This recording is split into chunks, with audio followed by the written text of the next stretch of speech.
Supreme court of Pakistan ने सज़ाए मौत और उम्र कैद के मुकदमात आइंदा 45 दिनों में निपटाने का हदफ मुकर्रर कर दिया। सुप्रीम कोर्ट ऑफ पाकिस्तान के एलामिये के मुताबिक chief justice of Pakistan justice Yahya Afridi की क़यादत में अक्टूबर 2024 से फौजदारी मुकदमात की मजमूई ज़ेर-ए-इल्तवा तादाद 19,549 से कम होकर 12,705 रह गई है। इस पर मजीद बात कर लेते हैं। हसीब मलिक इस्लामाबाद से ज्वाइन करेंगे। Haseeb, supreme court of Pakistan के इस एलामिये में मजीद क्या कहा गया है?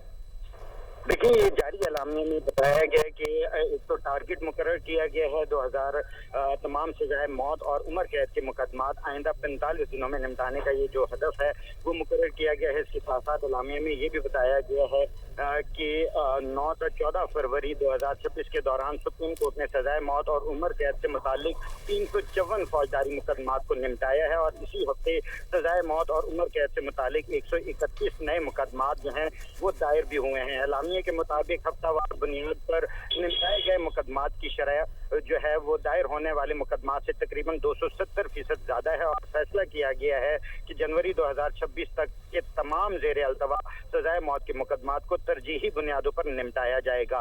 और जो टारगेट मुकर्रर किया गया है उसमें ये भी एलामिया में बताया गया है कि तमाम सजाए मौत और उम्र कैद के मुकदमात आइंदा 45 दिनों में निपटाने का जो हदफ है उसको मुकर्रर किया गया है। जी, यानी पेंडिंग जो मुकदमात हैं आइंदा 45 दिनों में उनको मुकम्मल किया जाए। आप हमें अपडेट कर रहे थे हसीब, बहुत शुक्रिया।